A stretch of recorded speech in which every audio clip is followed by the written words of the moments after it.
Then Donald Trump says the thing about they're allowing babies to be born and to be killed or to die on the table. There actually is some truth to that. They're not executing babies. So but if you look at the clip, Elizabeth, he explains what he means by that. Many days later, former Fox News host and MAGA Republican political commentator Megyn Kelly is still very triggered by Donald Trump's disastrous defeat at the hands of Vice President Kamala Harris in their first and perhaps only debate. And if you had any doubts about how upset Megyn Kelly is, look no further than this. She had a relatively friendly interview on News Nation and then got visibly upset when the host had to persistently fact check her on one of Donald Trump's grossest lies that she tried to defend. But before we unpack all that, if you end up liking this video and you want to support the channel, please be sure to hit the like, subscribe, and alert bells before you go. All right, friends, we've got several clips to look at in this video. Megyn Kelly used to be a Fox News host. She was obviously always conservative, but much more principled and consistent in her journalistic practices than she is now. Now she's just full on crazy. Okay. And she did not handle Donald Trump's defeat very well. She handled Taylor Swift's public endorsement of Vice President Kamala Harris even worse. And again, days later, she's still very upset about it. We're going to play some clips to really drive this point home. It was a total and utter fail of journalism by ABC News. They ought to be ashamed of themselves. They're no longer a news organization. So, okay, very intense feeling. She could have said that was a complete and utter fail of Donald Trump. That would have probably been perhaps most accurate. But no, she can't help but reflexively defend Trump. Trump did very well in her estimation. It was really the moderators for fact-checking Donald Trump's many lies that really triggered her.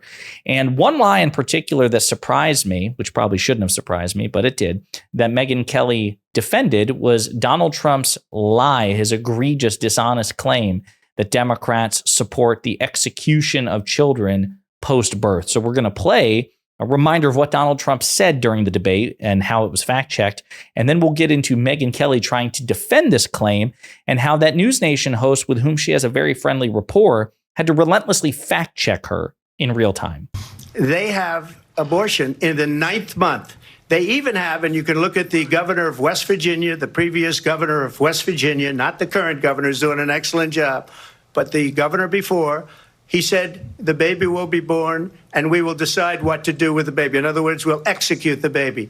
And that's why I did that, because that predominates, because they're radical. The Democrats are radical in that. And her vice presidential pick, which I think was a horrible pick, by the way, for our country, because he is really out of it. But her vice presidential pick says abortion in the 9th month is absolutely fine. He also says execution after birth. It's execution, no longer abortion, because the baby is born, is okay. And that's not okay with me, hence the vote. But what I did is something for 52 years. They've been trying to get Roe v. Wade into the states. And through the genius and heart and strength of 6 Supreme Court justices, we were able to do that. Now, I believe in the exceptions for rape, incest, and life of the mother. I believe strongly in it. Ronald Reagan did also. 85% of Republicans do. Exceptions. Very important. But we were able to get it, and now states are voting on it. And for the first time, you're going to see, look, this is an issue that's torn our country apart for 52 years. Every legal scholar, every Democrat, every Republican, liberal, conservative, they all wanted this issue to be brought back to the states where the people could vote. And that's what happened. Now, Ohio, the vote was somewhat liberal. Kansas, the vote was somewhat liberal, much more liberal than people would have thought. But each individual state is voting. It's the vote of the people now. It's not tied up in the federal government. I did a great service in doing it. It took courage to do it. And the Supreme Court had great courage in doing it. And I give tremendous credit to those 6 justices. There is no state in this country where it is legal to kill a baby after it's born. Okay, so that was the ridiculously offensive and cruel and dishonest claim, the lie by Donald Trump, and the very quick, blunt fact check by ABC. Well, Megyn Kelly did not like that one bit, so we're going to play these clips in which she tries to defend Donald Trump's lie and had to be fact checked in turn. check. That's his opinion masquerading as one. Then Donald Trump says the thing about they're allowing babies to be born and to be killed or to die on the table. There actually is some truth to that. It has to do with abortions that get botched and the baby is born anyway. In states like Minnesota, there is no mandate that the doctors have to provide life-saving. We'll get into all of that, but she says there's some truth to it. Okay. Well, the News Nation host in question had to fact check Megyn Kelly in real time, much like her cult leader, Donald Trump. They fact checked him 4 times. They fact checked her 0. But listen, we just played a clip. Donald Trump said they're executing babies. They're not executing babies. So, but if you look at the clip, Elizabeth, he explains what he means by that. He says they're letting these babies die. And then he says, you could say kill. And then he doesn't explain it. But this, trust me, if you live your life in Republican circles and understand the pro-life crowd, this is the issue. It's about the born alive babies after botched abortions. And that does happen. And Kamala Harris actually refused to sign a bill that would protect those babies. And Tim Walz is the one responsible for the Minnesota legislation. So this is an issue. You just don't know about it. The audience doesn't know about it because ABC News didn't think it was worth fact checking in the proper way. They fact checked the other way. Yes, but he did say they're executing babies, and that is illegal in all 50 states in the country. But I do want to get back to your point that they. So again, Megyn Kelly went on air to defend Donald Trump's obvious lie that Democrats are executing children, a lie that he has pervasively proliferated for years. Now, in terms of post-birth palliative care, I think it's perinatal palliative care, we're going to discuss kind of the genesis of this really offensive, inflammatory lie from Donald Trump, but there's also a really good video about it that I caught on Twitter. So I want to play this for you, and then we'll look into the article. I have to remind people what Trump is talking about when he says post-birth abortion, when he says that states allow for the execution of newborn babies, which of course is, ridiculous, absurd, untrue, but he's actually referring to something that makes this comment 100 times more offensive. What he and other Republicans now are using as an excuse for why they think it's okay to say post-birth abortion, they're talking about palliative care for newborns, okay?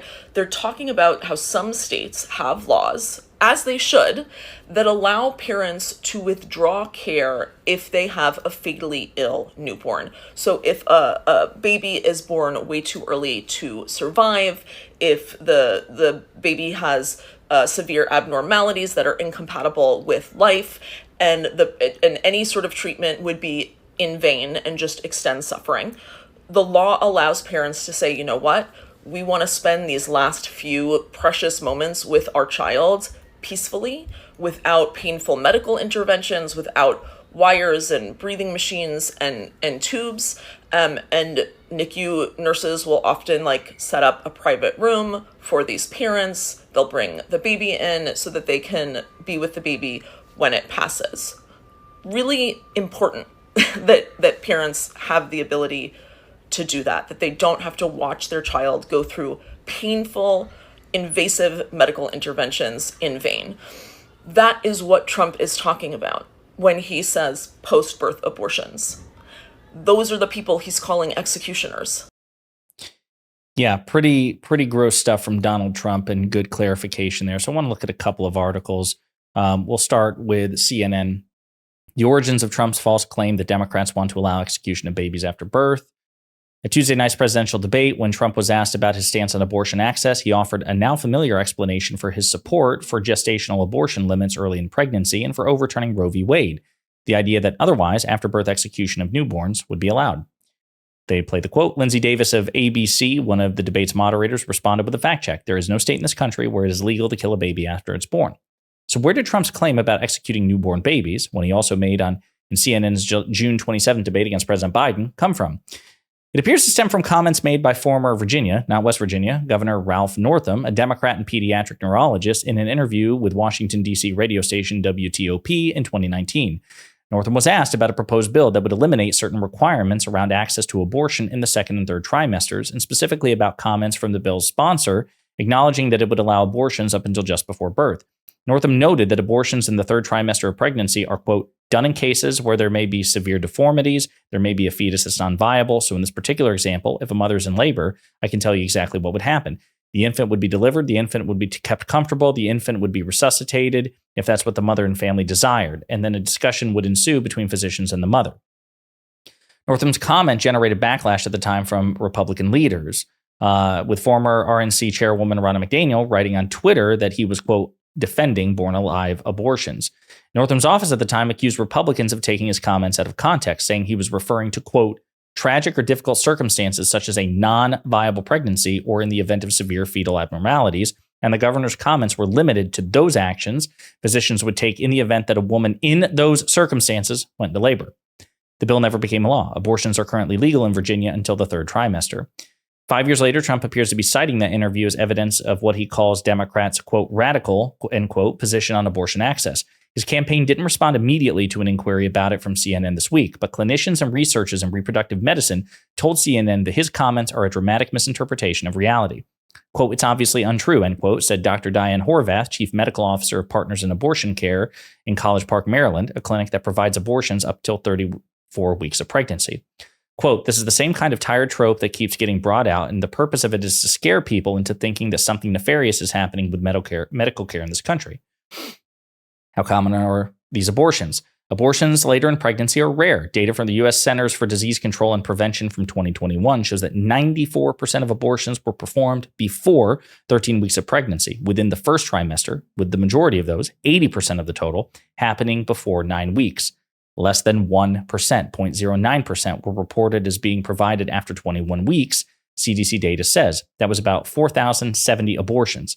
However, as Horvath pointed out, the CDC's data comes from voluntary reporting in states and doesn't include California and Maryland, where later pregnancy abortion is more accessible, so its numbers are incomplete and probably undercount abortions provided later in pregnancy.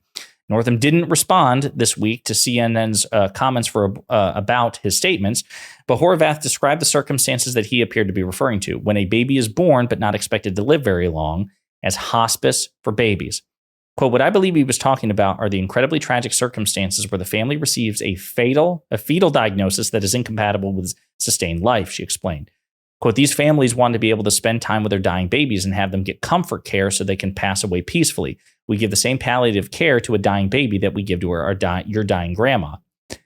Dr. Katrina Kimport, a sociologist and professor at Advancing New Standards in Reproductive Health in the University of California, San Francisco, has conducted interviews with people who sought abortions after 24 weeks of pregnancy as part of her research. She described one woman who learned that the fetus she was carrying, quote, had a very serious fetal health diagnosis. It was very likely that the fetus was going to die in utero, but there was a chance it could be born alive, and then within a couple of hours it would die. The woman's, quote, fervent desire, Kimport recalled, quote, was to continue the pregnancy and maybe have the opportunity to hold her baby, to give birth, and maybe to give palliative care and ease its suffering.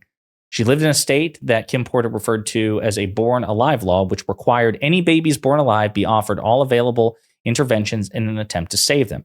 So Kimport said the woman, quote, was told that because of the law in her state, she would not be allowed to give birth the way she wanted. And if she insisted on that, the state would take her baby away from her. The woman ultimately left the state to have an abortion. So this is exactly what the woman in the video was talking about, and not what Megyn Kelly so sinisterly misrepresents what's going on in these states. This idea that, again, Democrats are gleefully allowing children to just simply suffer and die on an operating table, when in fact there are palliative care measures that Democrats want in the event that a non-viable fetus leaves the birth canal and is born. They want to ease its suffering. It's the exact opposite of what Megyn Kelly is suggesting. The fact that she had to be fact-checked about this on live TV is just emblematic of where the right wing is. So they doubled down on this really cruel, open, transparent lie. If they had just left it alone, this may not be quite as viral of an issue for Trump. Thank God it is, because attention needs to be drawn to it, but they keep doubling down on it instead of just telling Trump to shut up and stop spreading this very harmful, dangerous lie. What Megyn Kelly did is kind of surprising because she's not stupid. You would think she would just say, yes, Trump lied about that. It's like she has to know Donald Trump is a liar. Does that mean that Donald Trump lies in literally every sentence? No. So if you want to defend him in other areas, so be it. But why on earth would you pick this particular fight? Why would you, proverbially die on this proverbial hill? It doesn't make any sense. Unless, of course, you're just still so damn triggered that your cult leader happened to have a really bad debate, which is sure what it looks like to me. In the meantime, you let me know what you think in the comments.